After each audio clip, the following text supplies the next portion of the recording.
dignitaries on the dais, and bandhus and bhaginis of the assembled gathering.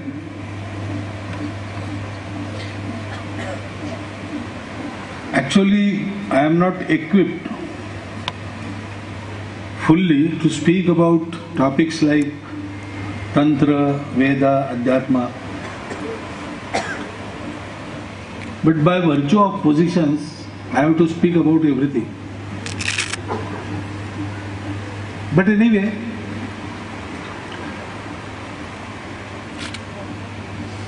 while coming here from airport,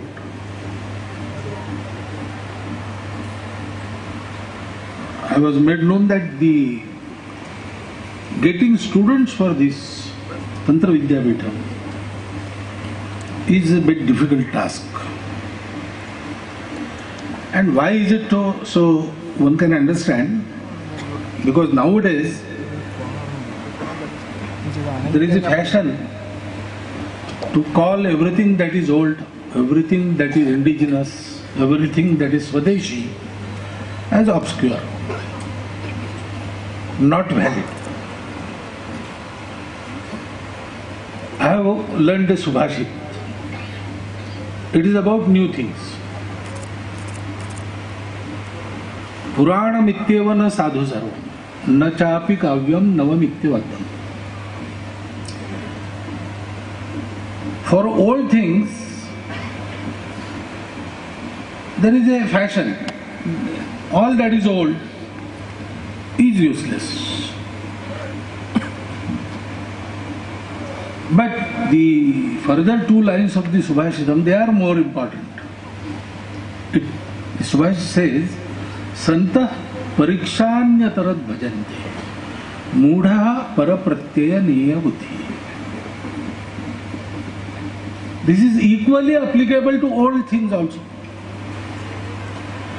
But rejecting them without any pariksha, that mindset is prevalent. And that is why this difficulty is here. So one can easily hear this sentence, don't talk about Vedas. This is a scientific era. Talk about science. Now if you have to speak scientifically, you have to know the topic. But he dismisses Veda without knowing them, and he tries to establish superiority of science on the basis of his half knowledge.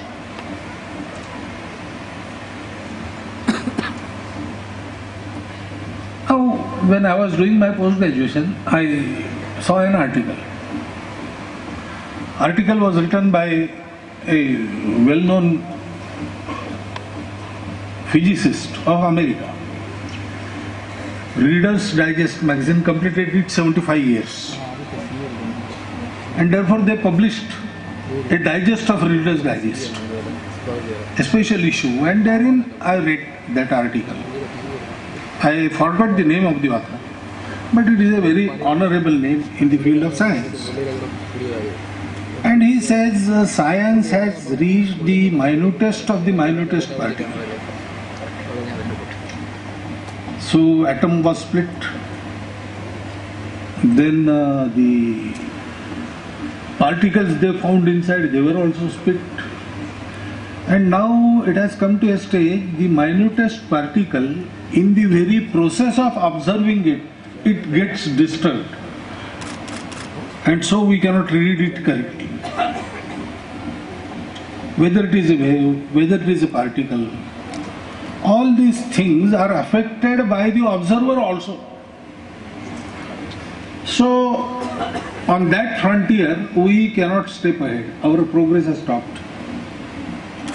In the other direction, we have knowledge of all very large things, and therefore we know that our physical laws do not apply to very large distances. If you speak in terms of light years, then rules may change if you travel further. So a very distant star in some distant galaxy, you observe that it is in front of you, but actually that light has been refracted, and actually that star is positioned behind you, but you are seeing it in front of you. That might be the case. To ascertain whether seeing that star in front of me is a fact or illusion, I have to have a device which can travel with the speed more than the speed of light. And that is not possible in our universe, because if we acquire that speed, we get disintegrated into minutest particles. So again, there also advance of science has been halted. So what to do now? Then he recommends that there is one thing that travels with the speed larger than speed of light, higher than speed of light. And it has been established that that thing exists. And it is human mind. Mind has unimaginable speed. Even while sitting now, if you are bored by my first few sentences, you might have reached already somewhere else. So it is far more speed than the speed of light. But he said, how to use mind?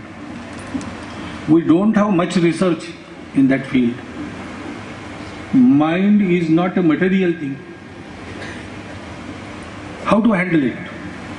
Then he says, we will have to study the books, the treatises like Yoga Vasishta and Patanjala Yoga Sutra in the Indian tradition. He has mentioned these two things. Why should there be such type of contempt against any form of science? Science is a way to know the things. Science is based on the supposition that world is material. And therefore, break up that matter, see what you find. If that can be broken up, again go ahead. Start breaking. When you get a thing which cannot be broken, cannot be destroyed, that is the original truth. That is the basic truth. Now that is not the only way to know the truth. Now scientists are realizing intuition plays a role. Actually, the structure of benzene, that alternate bond structure, cyclical structure, the scientist, Mr. Kekule, he applied his mind, but he could not find the key. How can this benzene molecule be structured? So he started thinking, and in the stage of utmost concentration of mind, he slept, and in the dream he saw 3 snakes swallowing each other's tail, and he got the solution. This is the structure of benzene. So that is intuition. You cannot rationally explain it, but you can experience it. Kekule experienced it. It has been noted in the journals of the science. This other way, that is our traditional way. It is based on spirituality. If you see the Upanishads, the earlier Upanishads, they study outside. Whether the wind is Brahma, whether the Akash is Brahma, whether the Agni is Brahma, whether the flowing water is Brahma. Then they conclude, no, it is beyond this. And slowly they turn inwards. There is also a verse in the Upanishad, how spirituality was born. Some lucky Rishi thought of seeing inwards instead of outwards. On that day, the Adhyatma was born. It says the truth is beyond material. So see inwards. Go on seeing. And reach that truth. On that basis, you can think about all the riddles of the world. You will get answers. That is what our Tantra, our Vedas, our tradition is. You cannot condemn it without verification. Now Tantram, actually it is technology, spiritual technology. There are material technologies. Tantram is very old, scientific technology is very recent. Being the material science, they have a way to prove. They can give you the demonstration. Tantra you have to experience. Separately, each individual has to have that experience for his conviction. In science, you can demonstrate one single experiment before thousands of people. You can show it on the YouTube. You can show it on the television. That cannot happen in Tantra. There is difference, but both are ways of exploring, and both have their own value. That happens. Technologies, they become old. Newer technologies come, replace them. But no technology becomes obsolete. Usage is reduced. It cannot become obsolete because it is knowledge. Cholera. We'll take drugs, antibiotics. But it is well known to science that merely killing the germs is not enough. You have to treat the dehydration. And there is that technology of applying saline to human body. But it is not available everywhere. So what our health department is saying since 20 years, they say use the solution of handful of sugar and a pinch of salt in a jug full of water. And they gave a very flourishing name in a very flowery language to it. Oral rehydration. But what is it actually? That technology was used by the grandmothers in our country, great grandmothers in our country. When one suffered from diarrhea from any reason, all other treatment was going on according to Ayurveda, that was prevalent then. But they used to feed the spoons of this water to, that is the older technology. Its usage has been reduced, but it has not become obsolete. And we have forgotten our own tradition, and therefore we don't know their value. Instead of making pariksha and then accepting or condemning, with parapratyaya neya buddhi we are condemning everything that is worse, and that is wrong. But again, if this is wrong, then you have to prove it before the public. So first you have to create the persons who have accurate and detailed knowledge of these shastras. They should be able to answer questions. They should be able to answer questions of the new generation. They should also be very, very trained in the performance so that they can demonstrate the result. This education has to be there. And I think the Tanthra Vidya Peetha is doing that job very nicely with dedication. And naturally, this also has been our tradition, that such things, particularly the upasana of jnana, is always protected by the kings. And true to that tradition, our late Raja has seen to it that this endeavor is helped, and helped generously. But then, today is the era of democracy, and so public opinion also matters. So I will request all who are assembled here that don't consider that this job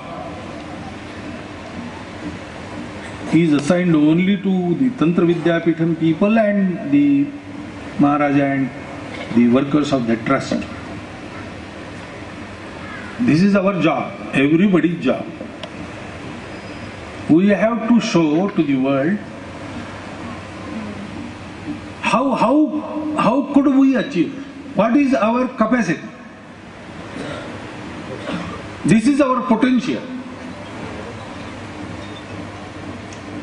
Through our spiritual experiments, we have uncovered many truths. Science was not knowing that till recently.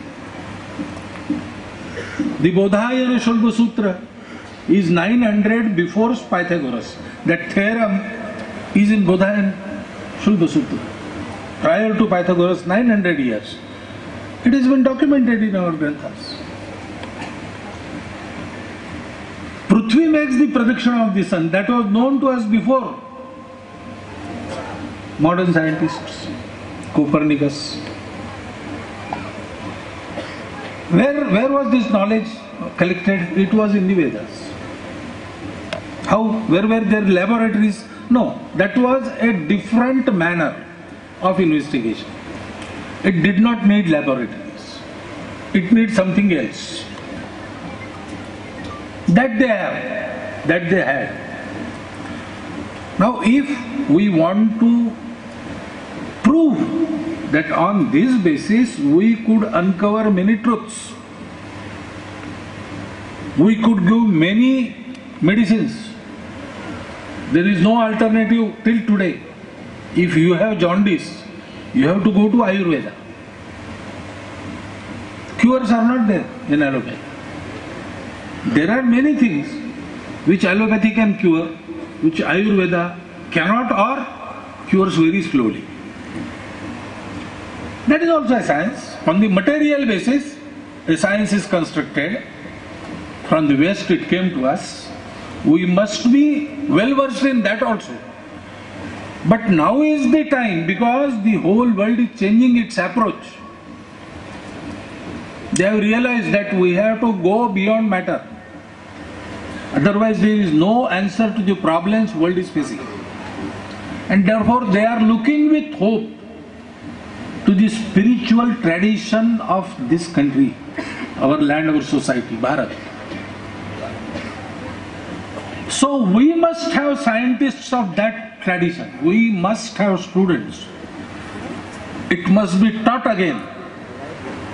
And that endeavor of teaching our tradition must be supported by the society as a whole. They will have to have the financial help. They will have to have also students. Yesterday only in Chennai, I met two families, affluent families, returned from America. But they do not send their children to schools, formal schools. They said, we are keeping them in house and we are allowing them to learn in the house. Home education family. I said, why? They said, you see, if they go to the formal education, okay, they will learn many things. But they will not learn about our tradition. That provision is not there yet, anywhere. And there are not many Gurukulas. So, we keep them at home and they learn whatever they want to learn. So they are free. They choose. We say choose anything you like, but be serious about it. Don't be superficial. If you want to learn music, then go to the bottom of it. You must be a very good vocal musician. Otherwise, don't touch music. Whatever you like, you perform it seriously. Such serious education is needed in our tradition. And the Vidyapeetham hopefully will create such acharyas who will not only learn, they will be able to teach to the fullest extent. teach to the minutest detail, and preach with authority of experience. This is needed for the welfare of our country, for the welfare of the world. Revival of that tradition, its very scientific material evaluation. Santa parikshanyatarat bhajante. So spiritual pariksha and material pariksha, in both it must prove itself. And then the world will have a new way of life, which will be filled with happiness and peace, which will have no detrimental side effects on anything else. Environment, global warming, these are products of technology. But this technology will not have those side effects. By combining these two streams of sciences, spiritual and material, we have to evolve a new way which will give peace and plenty to the world. That duty has been ordained to Bharat. It has come on our shoulders. We cannot run away from it. And therefore it is our duty to encourage, to support all such endeavors. To that end, I think all of us will start thinking and support this endeavor so that it runs smoothly, properly, and it produces the necessary kind of future generation which will be scientific, spiritually and materially, and pave a new way for a new world of happiness, peace and plenty. Thank you very much. धन्यवाद.